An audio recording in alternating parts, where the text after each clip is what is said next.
One moment. Ah! Thank you. This movie was scary. I was scared. Hi, everyone. Truly, though, it was. Hi, everyone. It's me, Grant, the movie and TV guy. Welcome to Raise on Popcorn with Grant, everybody. We're here to talk about a movie, and finally, we're playing a little bit of catch-up on a movie that's getting a fuck ton of buzz. Right, it's 37 seconds in. And that movie is, because movies today, so we do here, Skinamarink. Skinamarink is written and directed by Kyle Edward Ball, who is a YouTuber, surprisingly. He runs the YouTube channel Bite-Sized Horror, and this is very loosely based on his earlier short film, Heck, which is, I'm going to have to check out now. And he's a Canadian filmmaker. And what is Skinamarink about? Well, not much. It's a very experimental film, but I guess I can just give you the basics. The film essentially is this young boy, around 4 years of age, named Kevin, played by, primarily through voiceover by Lucas Paul, and his big sister Kaylee, played by Dolly Rose Turturalt. I hope I'm saying that name correctly. Who are primarily off camera, are living in their little house, which apparently is Kyle Edward Ball's actual home, with their two parents. One day, Kevin is seemingly called downstairs by someone. He falls, hits his head. The next night, little Kevin wakes up in the middle of the night, and Mom and Dad are gone. Kaylee's still there, but Mom and Dad aren't. And then the strangest thing happens. Windows and doors in the house just kind of just bloop away. And there are toys and Legos and Barbies on the ceiling. And there's this very distorted, dark voice beckoning Kevin and Kaylee upstairs. These two kids are trapped in a nightmare that seems to be no escape. And then from there, we're just kind of seeing the film from their point of view, and it's pretty fucking terrifying. Especially for some, yours truly. Not for everyone, but let the stripped down terror begin. And boy, is it stripped down. So, Skinamarink is kind of an amazing success story. This is a film that no one knew it existed until last summer. It premiered at Fantastic Fest, and then someone, because of an error, I guess, in the virtual screeners, it found its way on TikTok. And essentially what happened with this movie is it went viral, and so IFC and Shudder picked up the rights to the film. I watched it on Shudder, and it got a pretty wide release. I think something like 800 some theaters. One of which was not mine, so I had to wait till it was on Shudder. It was on Shudder this weekend, so I checked it out today. And it was kind of an amazing success story for what is very much a stripped-down experimental horror film. Now, here's the thing.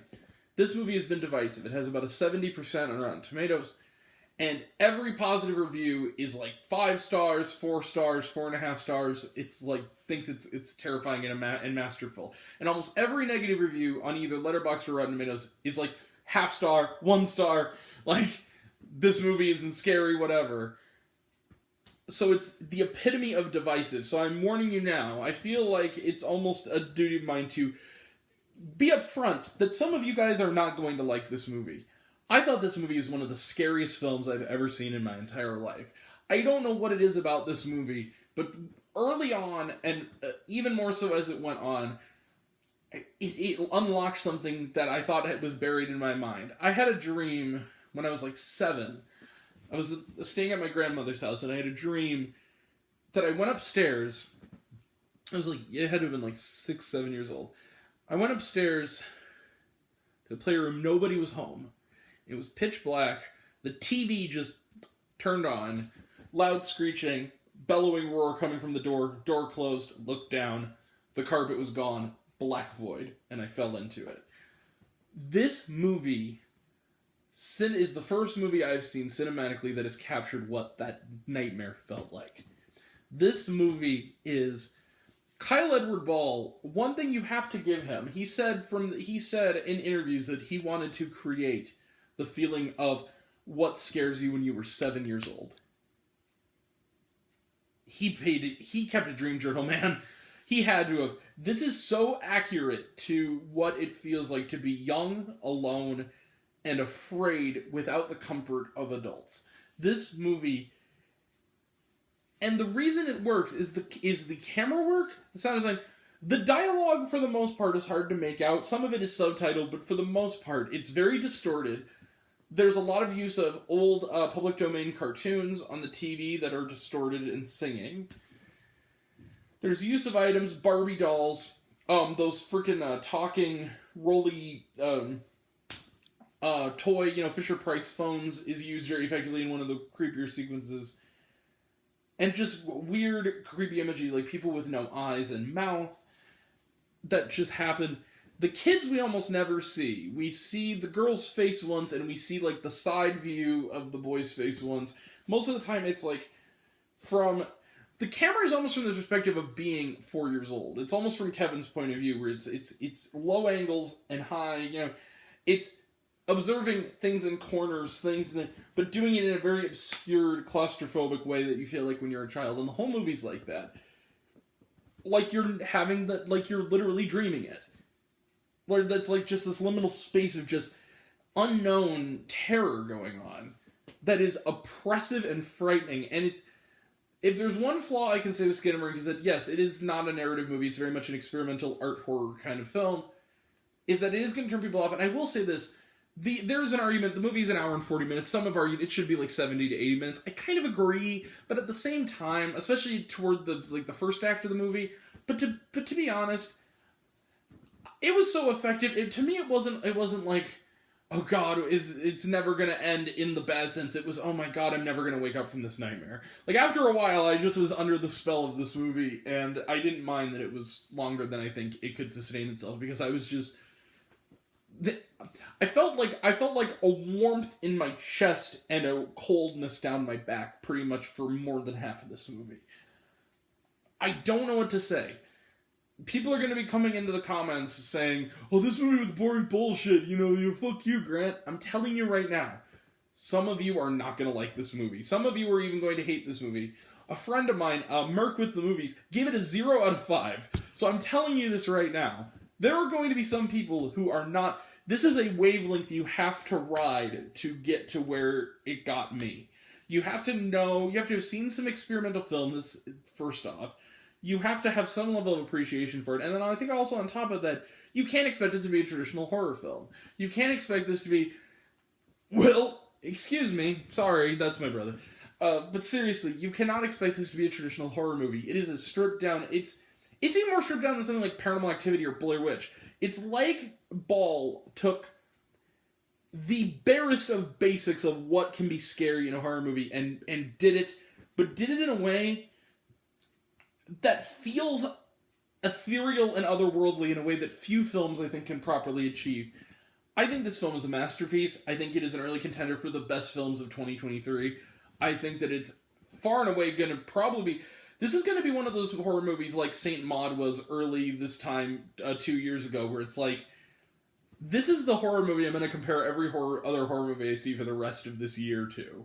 It's going to be the kind of movie where it's like, this is going to be... I'm going to look at the bigger budget films and the studio-based kind of films like this and wonder why they aren't working on me as well as Skinamarink is. And yeah, guys, I'm going to do it. For real. You see it. I got to, man. I got to. Bang. 5 out of 5 stars plus for Skinamarink. This movie got under my skin. Count me in the liking category. I will watch this again easily. This is going in my Halloween rotation. I thought this movie was just creepy as shit. It really was, and that's hard to do. I have pretty thick skin. Horror movies generally don't scare me. This one scared me. I kind of live in a house with a lot of creaks and cranks and noises. I think I'm going to have trouble sleeping tonight. And that hasn't happened in a while. So, yeah, Skinamarink is 5 out of 5 stars plus. Let's close the book on it. Trailer Trash None. Watch it on Shudder. Was there shawarma? No, there wasn't, because there were no end credits. There was literally the end title card and no end credits. I don't think we've ever had a movie that has no end credits on it, but this one, at least in the... Well, I mean, there have been other... Paranormal Activity didn't really have end credits, but, like, this is the first time since we've done this channel that it's rare. Also, the ending is haunting as fuck. Whew. Okay. Yeah, it's gonna take me a while to shake this movie. This was a creepy-ass movie. I cannot wait to see what Kyle Edward Ball does next. Kudos, sir. Kudos. I'm proud to share this creative space with you, my good sir. Alright. So that is it. We will be back tomorrow for our best and worst stream. We also have coming up Magic Mike's Last Dance at midnight. Marlo, Winnie the Pooh, Blood and Honey, and Ant-Man and the Wasp, Quantumania, Cocaine Bear, Jesus Revolution. Don't fuck with the Jesus Revolution. As I call it.